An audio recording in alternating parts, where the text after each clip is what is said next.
welcome to another exciting episode of the $1 Million Peddlers. I'm Papergoy, and we have a great video coming up for you guys today. I am 100% sure of it, even though I've yet to film it. That's how confident I am. Drove from upstate New York over to Columbus here on Thursday. Took the day off the day job, of course. 6.5 hours later, I am standing in a hotel room with the Dinner of Champions Steak and Shake. They are not a sponsor, but we're listening. Tomorrow is the Springfield Antique Show. Now, I did do a haul video back in May when I came out here and I met the auction professor. Do check that out if you have not checked that video out. It's a good video. Also had haul stuff in there, so a lot of fun. 2 days of the show. I believe it starts tomorrow morning at 7 o'clock in the morning, so I will be skipping the free breakfast here, which I never skip. But free breakfast doesn't start till 6:30, so I'm not missing out on a bunch of good buys just because I can't afford to buy my own donut. So there's going to be a lot of nice things. I just think, I do know when I talked to people back in May, they were coming out again in September. So hopefully they brought a lot of good stuff for me. And next time you see me, I will probably either have some footage from the show or I'll be standing here in the hotel room going over a good deep dive into the stuff I found. But if you do happen to have seen me out there, hopefully you came up to me and said hi, and we will see you a little bit later. I still got a burger to eat. And Papergoy here, and we are done with day one, and that there is the bounty. 3 bags, and then there are 2 boxes worth of stuff that I left in the car, a box and a half. Didn't feel like bringing it up. Gonna trust nobody's gonna steal the kind of stuff that I buy. A couple of things. Number one, and I didn't listen to myself. You can tell my face is nice and burned. Buy a hat. Just you won't get burned like this. Number 2, I am getting older for a couple of different reasons. I could tell that. Number 1, my legs hurt, which they never have hurt at a flea market. I got there about 7:30 in the morning. It's 1 o'clock now. I'm back home about 1:15. So I stayed till about 12:30. So I stayed there for 5 hours. My legs are very, very tired. And there were a couple of deals that I didn't end up getting because I looked at the stuff and I said, it's an okay deal, but I just really don't feel like carrying it to the car. If it's still there tomorrow, I'll buy it, but I didn't absolutely need the deal. Couple of other quick things. I'm going to be going through this stuff over here and bringing you guys a haul video in a few minutes. Couple of pet peeves. Number 1, if the thing starts at 7 o'clock, be open at 7 o'clock. Amazingly, a lot of people were not open at 7. I got there at 7:30 and some people were still opening up, so I'm going back tomorrow and I'll probably see some stuff that I did not see today. Number 2, when it is a dewy morning, as it was very, very dewy, make sure that your paper was covered up because a lot of stuff did have some damage on it. And of course, I don't want to buy damp paper. That doesn't work very well. Number 3, I found out that the dealers were able to set up yesterday, and what they do on a Thursday, if you're general public and you want to pay $50, there's a special parking lot they let the dealers park in, and you can pick the dealers. They'll just like throw card tables outside their car, and you can pick them for a $50 admission beforehand in order to get the first pick. Today it was a $15 admission to get in early. And I don't know if there's admission the rest of the week. I think there's a smaller admission the rest of the week, but if you pay $15 the first day, then the ticket works all the way through. Number 4, the problem that I had today was there were not a lot of bulk buys. A lot of people forgot this was a flea market. One gentleman had stuff there and he wanted $5 a piece on it. And I said, what if I take a bunch? He goes, nope, $5 each. I said, okay, then I'll just cherry pick the best item. I won't take the other stuff. I mean, I can make money on the other stuff if you're willing to deal, but all right, so I'll just take the best item. And another guy, I made a nice pile of catalogs, and he says $300. And I'm like, how many items? And he goes, well, there's $50 catalogs left and right. And I'm like, well, yeah, there are, but if there's 6 $50 catalogs, I'm breaking even. Which was crazy because he gave me a really good deal on some magazines. So it's all what they value.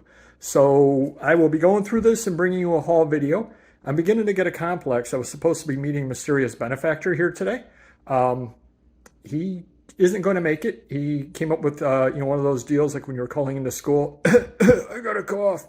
Actually, he does sound absolutely terrible, and it would have been a 6.5 hour drive for him. So I said, hey, look, don't kill yourself coming on down just to meet up with me. So I'm not going to be seeing the Ohio State game, but I could always watch them play it on the telly. And we'll be back in a few minutes. All right, Papergoy here, and I finally sorted through everything. All the stuff over here we're not going to talk about. It wasn't even good enough to make the cut for the haul video. But a lot of stuff over here. Believe it or not, this is considered a Platinum Age comic book, if you find that out there. I guess this one is making the cut. But that's considered a Platinum Age comic book, so that's going to go right in my collection. It's seen better days, but I paid $1 for it. Can't argue with that. Pile of magazines underneath some wrappers that you'll probably see on Whatnot. Tip Top Weekly, just a whole bunch of stuff. Cool little detective cover. All that. I ended up spending $253 total. But here's the stuff that I wanted to bring you and do a quick little talk about, deep dive into.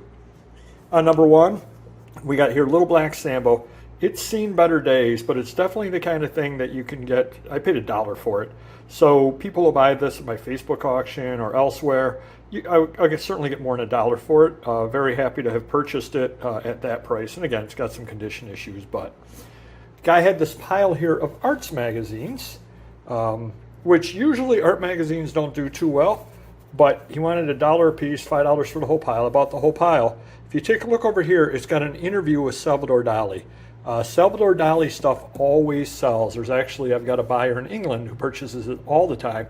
So this magazine right here alone with the Dali interview will go for $50 to $75. Pretty much whatever I price it at realistically, the gentleman in England will purchase it. So have that kind of buyers, and you can end up knowing that you can pay $1, something like that very, very easily, knowing that it'll sell pretty much the day that I list it. Gentleman had some old newspapers, $10 a piece he wanted on them, and they were pretty cool old newspapers. But then I found these two items at the bottom of the suitcase, which I thought were really interesting. Horace Greeley, who you probably have heard the name, and this is from the 1870s or 1880s, I believe. And then this is not the best of shape, but it's the Family Magazine, Part 1, Volume 1 from 1836. So back in my head, I'm like, oh, geez, I really don't want to pay $10 a piece on them, but that's where they were at. So I brought them up to the gentleman. He goes, oh, these came out of the newspaper thing, huh? I go, yeah. He goes, oh, those newspapers are really good. I go, yeah, they're really, really nice. He goes, I don't know, $5 for the pair.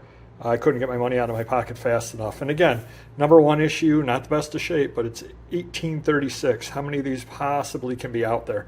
So that kind of stuff is out there, at least, Northeast, Midwest. Got a couple of comics from my own collection here. Wheaties, this actually is Panic, post Comics Code, so they didn't do a lot of issues after it, but EC, you'll know them as having published Mad Magazine. This was the sister magazine, the companion comic book to Mad Magazine called Panic. So I just picked this up from my own collection, and I also picked up, even though I don't do much in Westerns, a Gabby Hayes, because it's number one, the Gabby Hayes Adventure Comics, 1953. For $10, you cannot go wrong at all in a number one issue, of, even if it is an older Western.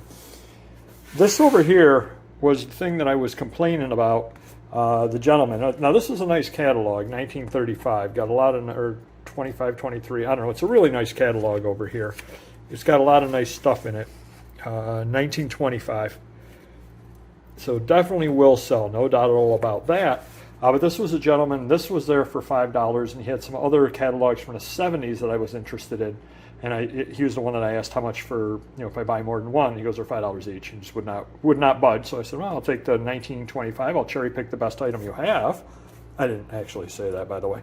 But you do want to pick these up whenever you can.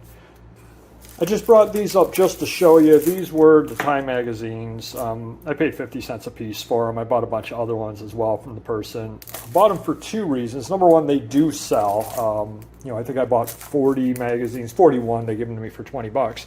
They do sell. They take a fair amount of time to list them properly. To get top dollar, you got to go through them page by page. A lot of them are from the 60s, so you want to note the civil rights and all that kind of stuff. But the other reason why I bought them is because I bought from this person back in May. They didn't have a lot of paper this time, but they're going to be here again next May. And it's very, very important that you continue to build a rapport. And even though this is only the second time I've been to the sale, I bought this from them, mentioned how I bought from them last time they remembered me. Next time, they'll remember me again, and that builds better deals over time. The next item I got, I kind of laughed about, the Rochester Visitor. I said, how the heck is this here? It's actually Rochester, Minnesota. I took some time looking through it, saw the restaurants and all that, and said, I've never heard of any of those places. Sure enough, Rochester, Minnesota. But I had to buy it.